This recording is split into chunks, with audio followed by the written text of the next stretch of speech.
वेदांत सार का मंगलाचरण। मंगलाचरण का अभिप्राय होता है मंगल आचरण, ईश्वर का स्मरण। तो ग्रंथकार सदानंद योगींद्र जी सर्वप्रथम परमपिता परमात्मा आत्म तत्व का चिंतन कर रहे हैं। तो आत्म तत्व का चिंतन करते हुए यहाँ पर कहते हैं कि अखंडम सच्चिदानंदम अवांग मनस गोचरम आत्मानमखिलाधारम आश्रये भीष्ट सिद्धये। अखंड सच्चिदानंद परमात्मा का स्वरूप है। ये परमात्मा कैसा है या आत्म तत्व कैसा है? तो आत्म तत्व का विवेचन करते हुए शास्त्रकार कहते हैं वो अखंड है, वो सच्चिदानंद है, अवांग मनस गोचर है। अखंड सच्चिदानंद अवांग मनस गोचर।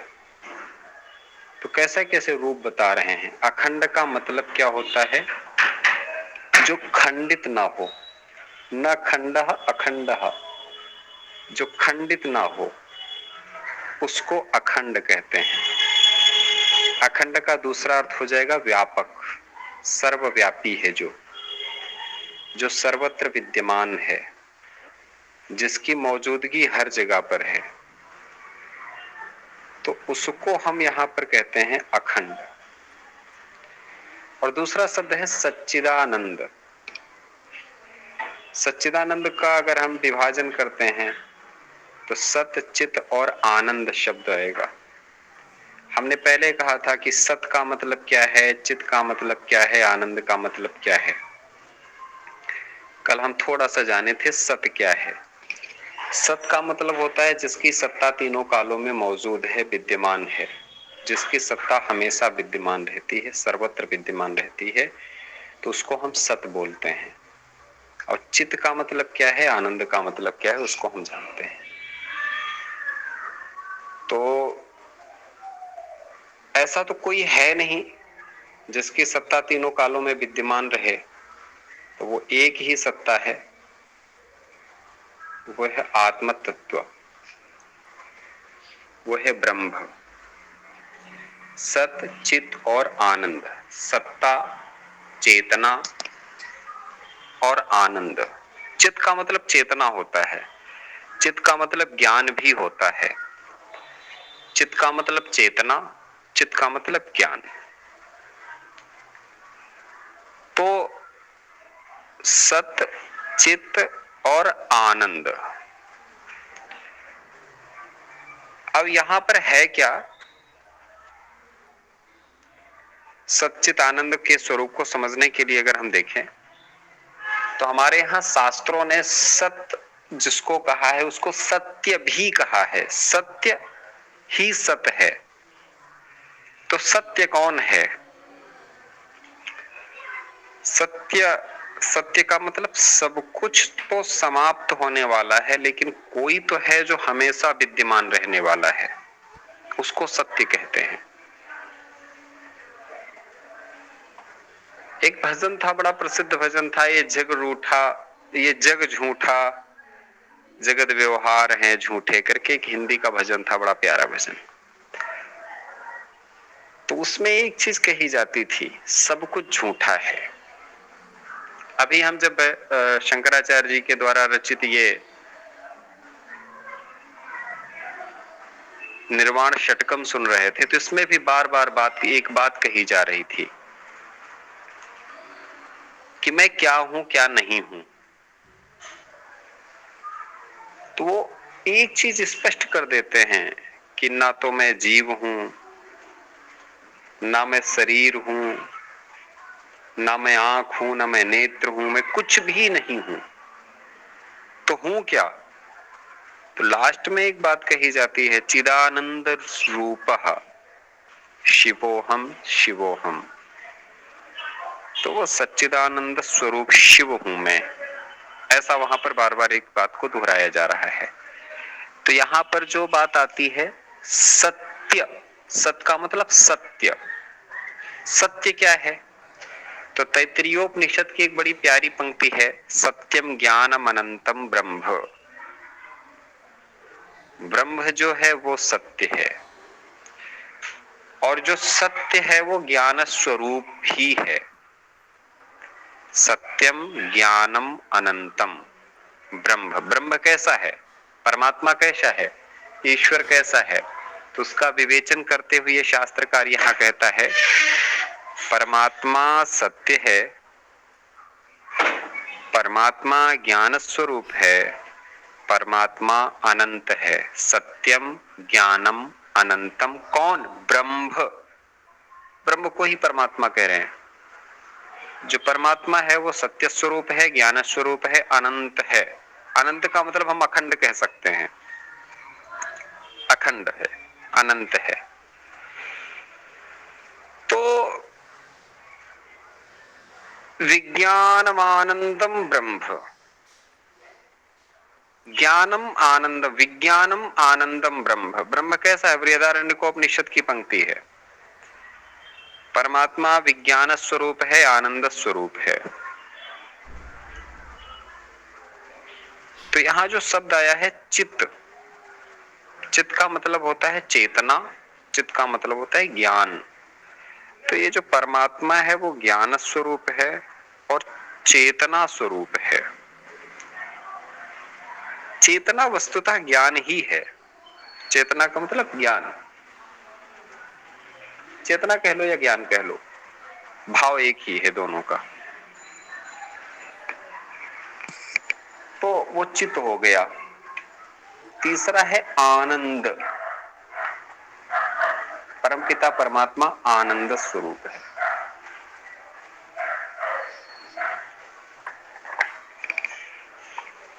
वहां पर दुख का लेश मात्र भी नहीं है, सुख दुख से परे है वो। चाह गई चिंता गई मनवा बे परवाह, जिनको कछु न चाहिए ते साहन के साथ। कहा नहीं जाता, हमारे यहाँ बहुत बार इस चीज को सुनने को मिलता है हम लोगों को। तो चाह चिंता जहां समाप्त हो जाती है, मनवा बेपरवाह हो जाता है, ऐसी अवस्था को हमारे यहाँ पे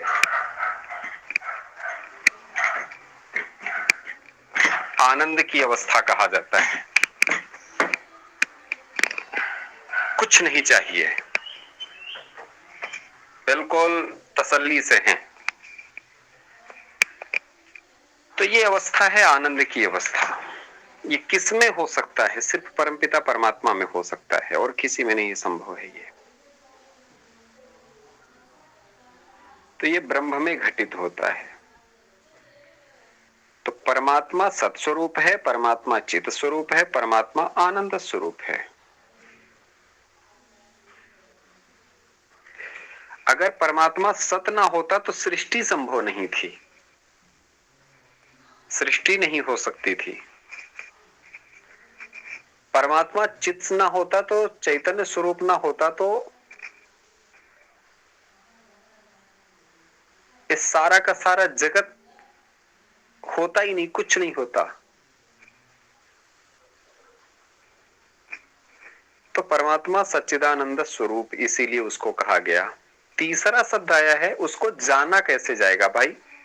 वो सत है, चित है, आनंद है, ठीक बात है, मान लिए तुम्हारी बात, लेकिन उसको जाना कैसे जाएगा?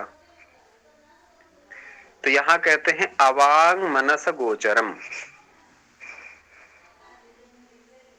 तो ऐसे समझो इसको, अवांग मनस गोचरम। अवांग, अमनस और अगोचरम, ये सब में आ जुड़ता जाएगा।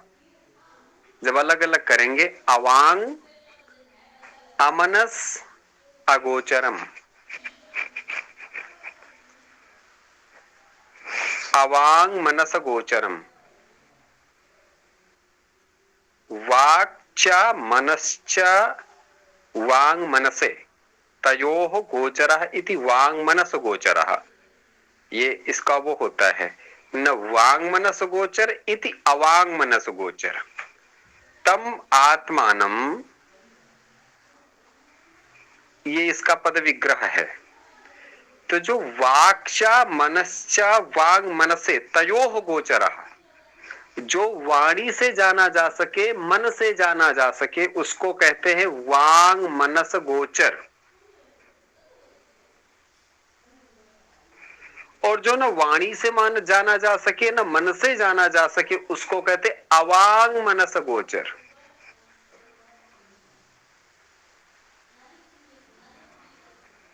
तो यहां कह रहे हैं, रचनाकार कहते हैं, सदानंद योगेंद्र जी कहते हैं, वो सच्चिदानंद स्वरूप परमपिता परमात्मा अवांग मनस गोचर है। ना तो उसको, वांग माने होता है वाणी, और मनस मनस मनस माने होता है मन। ना तो उसे वाणी से जाना जा सकता है और ना उसे मन से जाना जा सकता है। और गो माने होता है इंद्रियां, गोचर माने इंद्रियों से भी नहीं जाना जा सकता है उसको। तो ना वो मन से जाना जा सकता है, ना वो वाणी से जाना जा सकता है, अर्थात इंद्रियों से भी वो जाना नहीं जा सकता।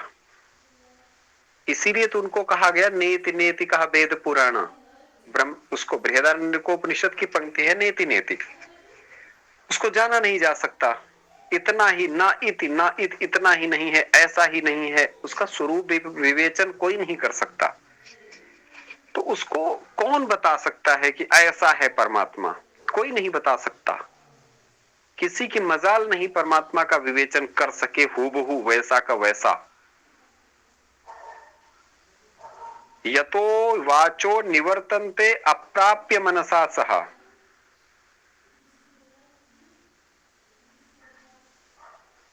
यतो वाचो निवर्तन्ते अप्राप्य मनसा सह। लोग जाते हैं वाणी से और मन से उसको जानने की कोशिश करते हैं, लौट आते हैं, हार जाते हैं, थक जाते हैं, नहीं जान पाते उसको।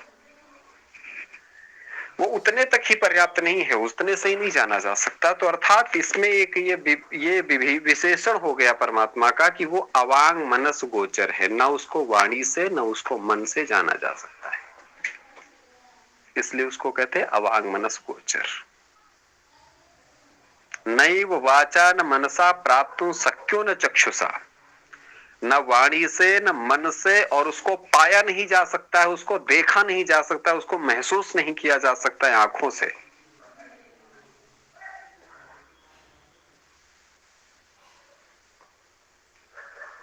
तो ये भाव है यहां पे। तो अवांग मनस गोचर क्लियर हो गया? हाँ जी जी क्लियर हो गया आचार्य जी। ठीक जी। तो आगे जब हम बढ़ते, अखिलाधारम। अखिलाधार का मतलब क्या होता है? अखिल माने होता है संपूर्ण, आधार माने आधार, अधिकरण, अधिष्ठान, आश्रय, कारण, तो उसको हम बोलते हैं आधार।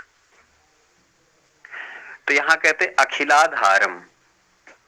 आचार्य जी आत्मानम का मतलब?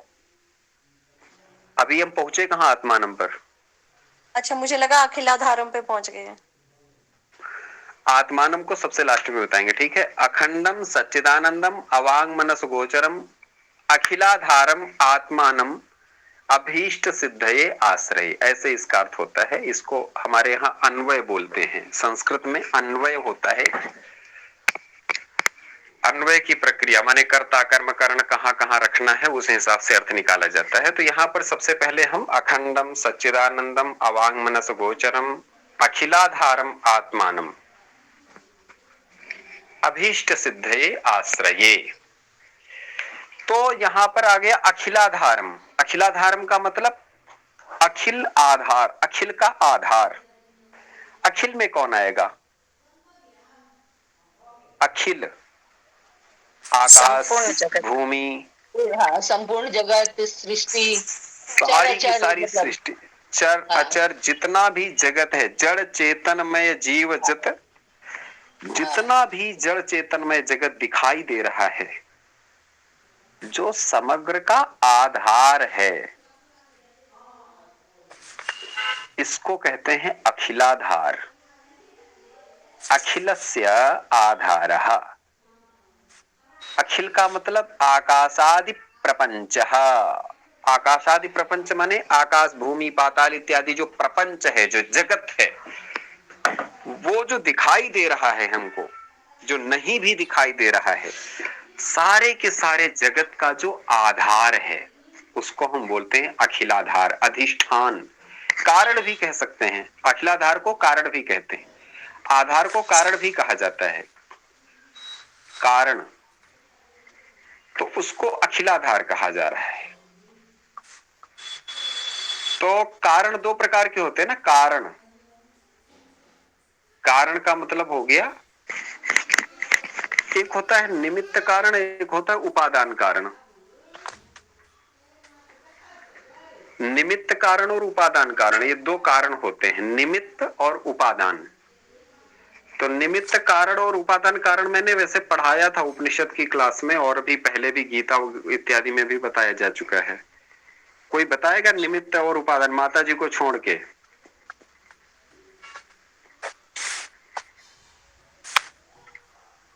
निमित्त और उपादान कारण। उपादान मुख्य कारण है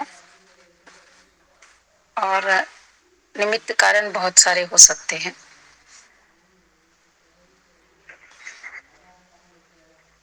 मानो निमित्त और उपादान जो कारण, उसमें सहयोगी होते हैं।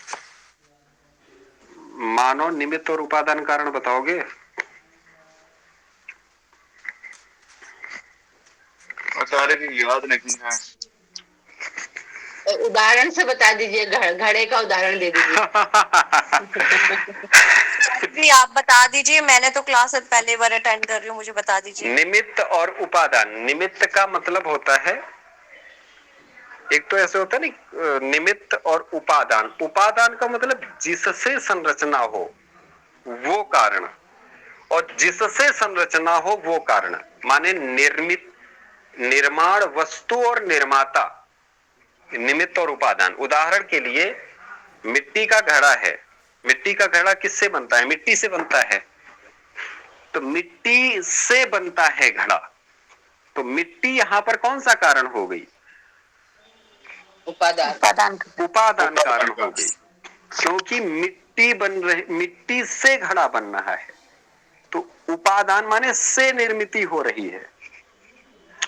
लेकिन निमित्त कारण कौन है? निमित्त कारण है कुम्हार, कुंभकार, जो घड़े को बनाता है, और उसमें और सहायक वस्तुएं लगती हैं, जैसे चाक चाहिए। चाक मीन्स वो गोल गोल घुमाया जाता है जो पहिया, धागा चाहिए, डंडा चाहिए, ये सारी की सारी चीजें उसमें सहायक हैं, वो हो गई निमित्त। तो परमात्मा इस जगत का निमित्त कारण है, उपादान कारण है, क्या है? तो शास्त्रकार कहते हैं, ओ भाई ना ना, no no no, it is wrong. परमात्मा निमित्त और उपादान दोनों है। परमात्मा निर्माण भी करता है और विस्तीर्ण भी होता है, स्वयमेव जगत के रूप में व्याप्त हो जाता है, और स्वयं के संकल्प से संरचना करता है। इसीलिए परमात्मा को क्या कहा जाता है? निमित्त और उपादान कारण कहा जाता है। निमित्तोपादान। निमित्तोपादान कारण है, दोनों कारण है वो, इसलिए। ठीक है, तो ये वो सबका आधार है, सबका कारण है, वो आधार है, उसी में ये सब संगठित हो रहा है। सारी की सारी संघटना उसी में घटित हो रही है। ठीक है, तो ये यहाँ पर स्पष्ट होता है कि ये जगत का आधार कौन है? आत्म तत्व है, ब्रह्म है, जगत का आधार है वो। अखिलस्य आधारः अखिलाधारः, एतस्य जगतः अखिलाधारः, इस समग्र जगत का वो अखिल आधार है, आश्रय है। फिर इसके बाद कहते हैं आत्मानम, आत्म तत्व को आश्रय, आश्रय लेता हूं। किस लिए आश्रय लेता हूं? अभीष्ट सिद्धये, अभीष्ट की सिद्धि के लिए। अभीष्ट क्या है इनका, इच्छित कार्य क्या है, करना क्या चाहते हैं। सदानंद योगींद्र प्रार्थना कर रहे हैं, तो सदानंद योगींद्र का यहां पर अभीष्ट कार्य क्या होगा, करना क्या चाह रहे हैं सदानंद योगींद्र यहां पर? ग्रंथ की निर्विघ्नता पूर्वक समाप्ति करना चाह रहे हैं। आप लोगों ने देखा होगा शादी विवाह में मंगलाचरण होता है, पूजा पाठ किया जाता है, शुरू में गणेश जी की वंदना, गणेश जी से सारी चीजें शुरू की जाती। क्यों की जाती हैं? विवाह आदि सकुशल संपन्न हो जाएं, इसलिए गणेश जी कृपा करो। तो कोई भी कार्य निर्विघ्नता पूर्वक संपन्न हो जाए, उसमें किसी भी प्रकार की कोई समस्या ना आने पाए, इसीलिए वहां पर एक प्रावधान किया जाता है कि हम किसी भी कार्य को करने चल रहे हैं, उस अभीष्ट की सिद्धि में उसको कार्य को पूरा करने के लिए हम भगवान की वंदना कर ले, भगवान का स्मरण कर ले। तो यहाँ पर अभीष्ट क्या है सदानंद योगींद्र का? तो अभीष्ट है वेदांत सार नामक ग्रंथ की रचना। और केवल रचना कर देना बस भर उद्देश्य नहीं है उनका। रचना का उद्देश्य ये है कि ये बाल बोध वाले जो बालक, मतलब थोड़ा सा कम समझ वाले लोग हैं, हमारे जैसे लोग जिनको वेदांत की गहरी समझ नहीं है, वो लोग इसको सकुशल अनायास आनंद से समझ सकें, ये उनका अभीष्ट है। तो कहते उसकी सिद्धि के लिए, अभीष्ट की सिद्धि के लिए आत्मानम आश्रये, आत्म तत्व का मैं आश्रय ग्रहण करता हूं, आत्म तत्व का आश्रय लेता हूं। बड़ी अजीब बात है यार, ये आश्रय लेना कौन सी प्रार्थना हो गई? मन में सवाल उठेगा आपके, ये आश्रय लेना कौन सी प्रार्थना हो गई? आश्रय लेना ही सबसे बड़ी बात। दुनिया में शरणागति से बढ़ करके कोई भक्ति नहीं होती है। शरणागति ही सबसे बड़ी भक्ति है। शरण में आ गए, शरणागति की स्वीकृति कर लिए, वो भक्ति हो गई। हमारे यहाँ हिंदू संस्कृति में झुकना सबसे बड़ा कर्तव्य माना गया है, सबसे बड़ा।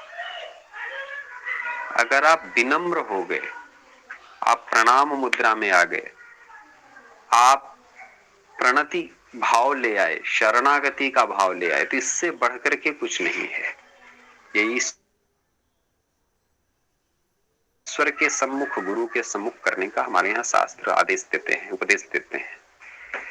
तो यहाँ पर आश्रय, किसकी आश्रय, किसका आश्रय ग्रहण कर रहे हैं? तो कहते आत्म तत्व का, माने ब्रह्म तत्व का आश्रय ग्रहण कर रहे हैं, ब्रह्म का आश्रय ग्रहण कर रहे हैं। किसके लिए? अभीष्ट की सिद्धि के लिए। आश्रये भीष्ट सिद्धये, अभीष्ट की सिद्धि के लिए, इच्छित कार्य की सिद्धि के लिए हम आत्म तत्व की शरणागति ग्रहण करते हैं, शरण लेते हैं। ये अर्थ है इसका। क्लियर है? ये कोई कहीं समस्या तो नहीं है इसमें?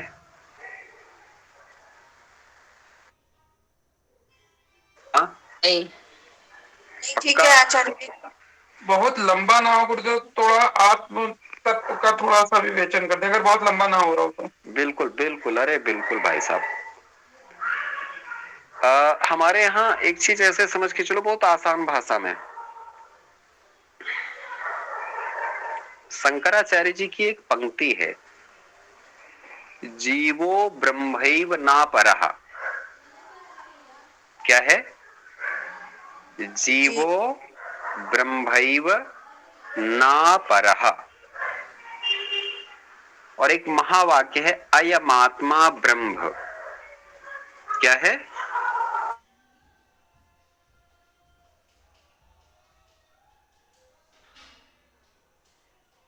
और दूसरा है अहम ब्रह्मास्मि। ये महावाक्य है। आचार्य जी हम तीसरा महावाक्य है। हाँ तीसरा वाक्य कौन सा था? हाँ, ऐसे में महावाक्य तो बाद में बता दे रहा हूं, पहले इसको समझ लीजिए। जीवो ब्रह्मैव नापरः का मतलब शंकराचार्य क्या कहना चाह रहे हैं? जीव और ब्रह्म में पार्थक्य नहीं है, अलगाव नहीं है, कोई अलगाव नहीं है। जीव अलग है, ब्रह्म अलग है, ऐसा मानना ही गलत है। अगर कोई कह दे आप कौन? अच्छा, मंसूर की कहानी सबने सुनी होगी। मंसूर चिल्लाया अनहलक का नारा दिया उसने। मंसूर की कहानी बड़ी फेमस है। तो बादशाह ने सुना कि अपने आप को खुदा कहता है। खुदाई तो सिर्फ खुदा में हो सकती है, ये कैसे खुद को खुदा कह सकता है? पकड़ के लाओ इसको, मारो। मारा गया, बहुत मारा गया, पिटाई हो गई बेचारे की। लेकिन मंसूर बार बार यही कहता रहा, उसने छोड़ा नहीं चिल्लाना। हंस रहा है और कह रहा है। तो वो कहना यही चाहता है कि मैं जीव, मतलब जीव और ब्रह्म में फर्क नहीं है। जीव अपने आप को बस ये मान लेता है सुखी, दुखी, परेशान, अपने आप को मान लेता है मैं ऐसा हूं, मैं ये हूं, मैं मोटा हूं, मैं पतला हूं, मैं गोरा हूं, मैं काला हूं, मैं सुंदर हूं, मैं असुंदर हूं। ये सारी की सारी कल्पनाएं, ये सारी की सारी भावनाएं जीव की हैं। अज्ञानवश वो इस चीज को मान बैठता है। लेकिन उसका वास्तविक स्वरूप कैसा है? उसका वास्तविक स्वरूप है ब्रह्म स्वरूप, उसका वास्तविक स्वरूप है ज्ञान स्वरूप, उसका वास्तविक स्वरूप है चेतन स्वरूप। तो शंकराचार्य जी कहते हैं जीव और ब्रह्म अलग अलग नहीं है, एक ही है। हम सिर्फ अज्ञानता के कारण उसको समझ नहीं पा रहे हैं। तो ये आत्मा जिसको कह रहे हैं हम, वही ब्रह्म है। ब्रह्म में और आत्म तत्व में कोई भेद नहीं है। एक सूत्र है ब्रह्म, उसका पातंजल योग दर्शन का, पातंजल योग सूत्र का, पतंजलि का सूत्र है, क्लेश कर्म विपाक आशय रपरामृष्ट पुरुष विशेष ईश्वर। ईश्वर का जब विवेचन किया गया तो हाँ, पुरुष विशेष के तौर पे उसको प्रस्तुत किया गया है। तो यहां पर बात कही जाती है अयम आत्मा ब्रह्म, अहम ब्रह्मास्मि, तत्त्वमसि, प्रज्ञानम ब्रह्म। ये चार महावाक्य हैं। ब्रह्म कौन? तो कहते हैं अयम आत्मा ब्रह्म, ये जो आत्मा है यही ब्रह्म है। अच्छा, ठीक बात है। तो मैं कौन हूं? तो कहते अहम ब्रह्मास्मि, मैं ब्रह्म हूं। सामने वाले ने कहा भैया अगर तुम ब्रह्म हो गए तो मैं कौन हो गया? तो कहे तत्त्वमसि, तत्त्वम असि, वही परमात्मा, वही ब्रह्म तुम हो। कोई गुरुदेव फर्क इसमें थोड़ी। हाँ हाँ, बोलिए अगर बोलिए बोलिए। गुरुदेव ऐसा है तो फिर सत असत की जो सत्ता है वो तो खत्म हो गई, मतलब ना फिर कोई ना कोई, सब कुछ सत्य है, फिर सत असत कुछ रह ही नहीं गया जब। हाँ हाँ, तो इसमें इसमें इसमें अद्वैत समझाना क्या चाहता है? अद्वैत का कॉन्सेप्ट यही है, सिद्धांत यही है।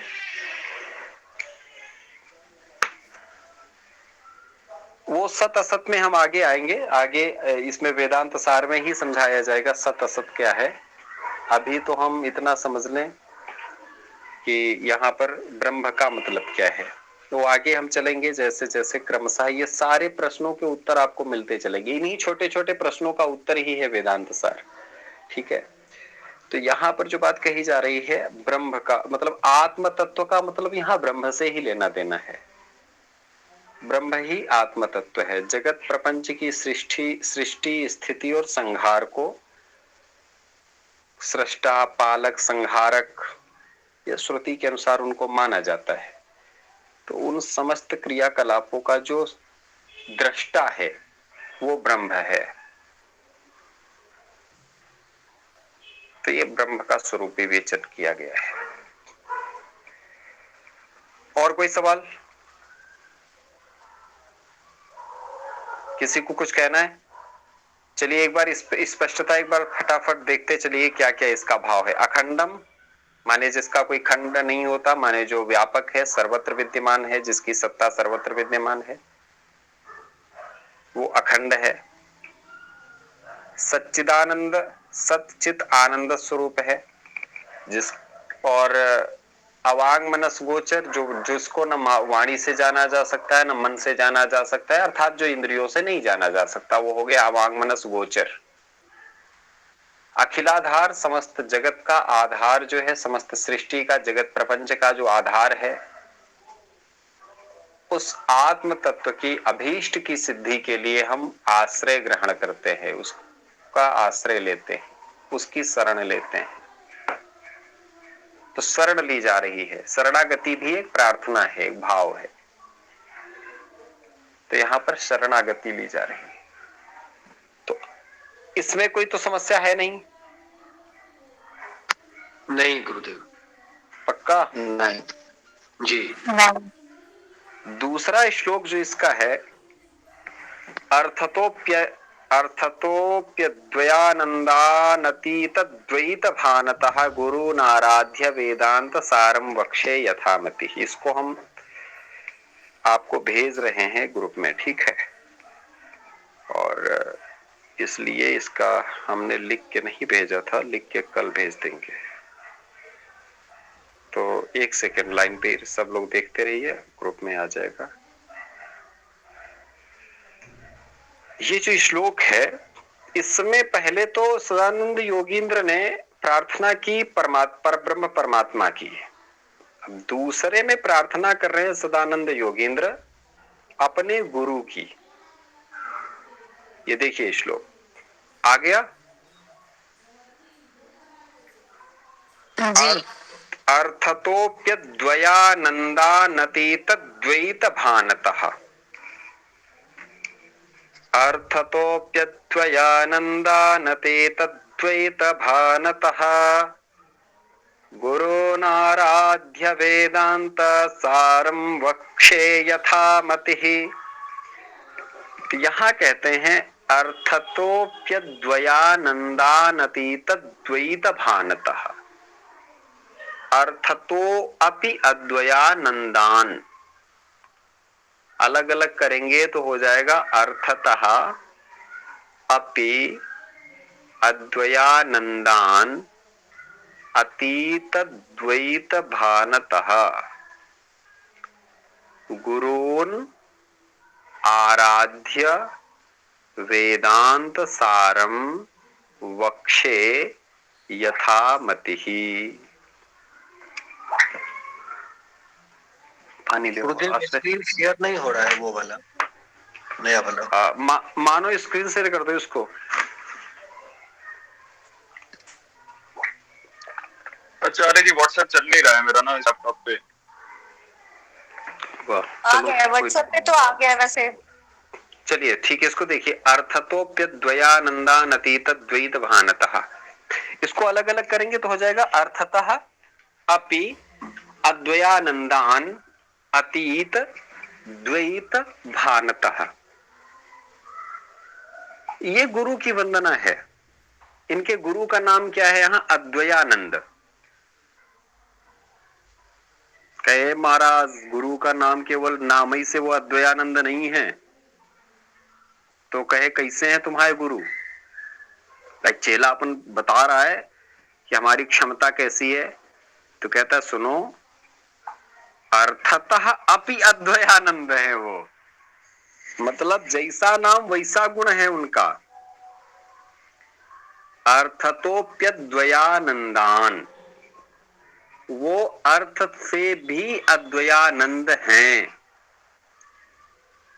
अर्थतः अपि अद्वयानंदान, क्यों है अर्थ से भी अद्वयानंद? माने अतीत द्वैत भानतः, उनके अंदर का द्वैत का भान अतीत हो गया है, समाप्त हो गया है। द्वित्व का भान समाप्त हो गया है। भान माने आभास, अनुभूति खत्म हो गई है। द्वित्व की अनुभूति खत्म हो गई है। द्वित्व का मतलब दो देखना, माने जीव को अलग देखना, ब्रह्म को अलग देखना।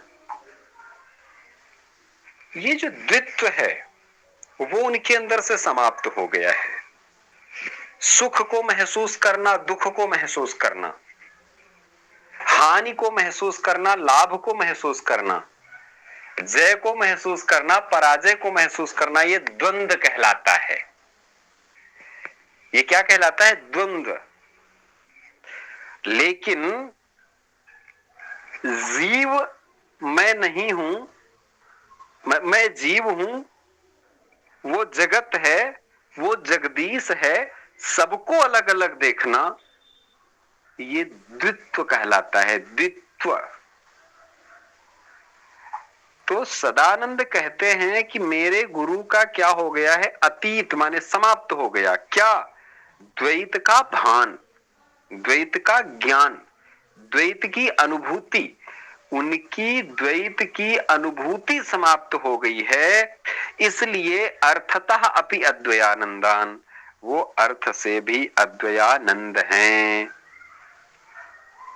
अच्छा, यहां पर अद्वयानंद में द्वितीया विभक्ति बहुवचन का प्रयोग किया गया है।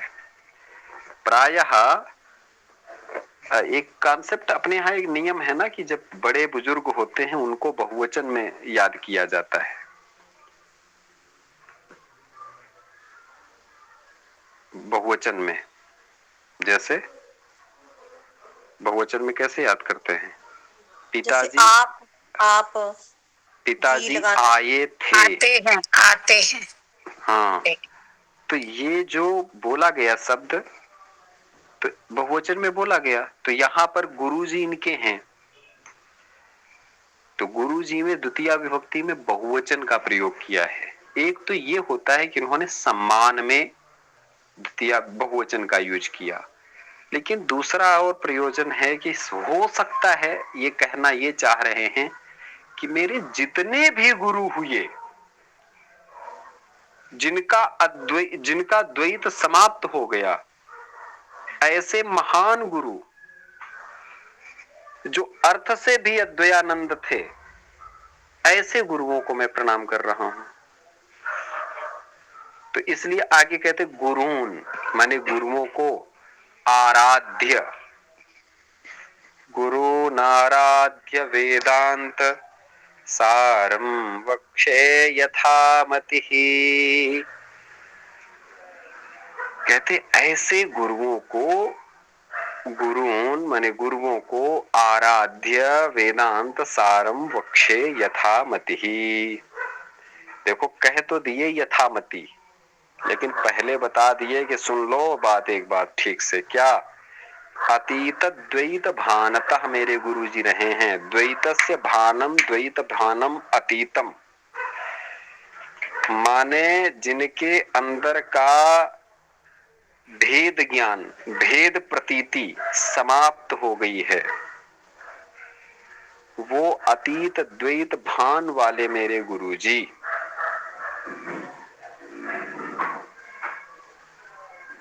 उनका नाम है अद्वयानंद, माने जो द्वैत की प्रतीति दूर हो गई और जो अर्थ की दृष्टि से भी अद्वयानंद हैं। उन गुरुदेव की स्तुति क्या कर रहा हूं? स्तुति कर रहा हूं, माने आराध्य, माने स्तुति करके, वंदना करके, प्रार्थना करके। यथामति ही वेदांत सारम वक्षे, बुद्धि के अनुसार, जितनी मेरी बुद्धि है उसके अनुसार क्या करूंगा? वेदांत सारम वक्षे, वेदांत सार में कहूंगा, बताऊंगा। वेदांत सार नामक ग्रंथ आपको समझाऊंगा, या उपनिषदों का सारांश, उपनिषदों का सिद्धांत आप लोगों को अपनी स्वबुद्धि के अनुसार बताऊंगा। तो ये कह रहे हैं सदानंद योगींद्र, मानो कहना चाहते कि मेरी बुद्धि को छोटी मोटी मत समझना। हमारे गुरुजी जब इतने बड़े हैं, अद्वयानंद हैं, उनका चेला कैसा होगा? वो तो बिल्कुल ठीक ठाक होगा। तो मतलब इससे अपनी परंपरा का गौरव बोध भी करा रहे हैं कि मेरी परंपरा कितनी गौरवशालिनी है।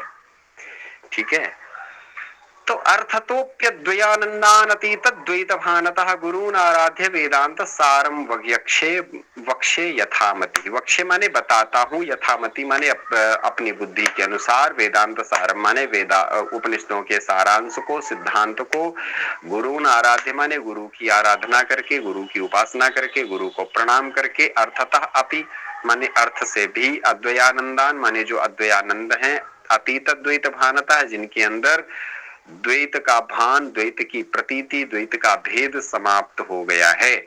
माने जिनके अंदर से द्वैत का भान समाप्त हो गया, प्रतीति समाप्त हो गई, जो अर्थ से भी अद्वयानंद हैं, ऐसे गुरुदेव की आराधना करके अपनी बुद्धि के अनुसार उपनिषदों के सारांश को बताना जा रहा हूँ, समझाने की कोशिश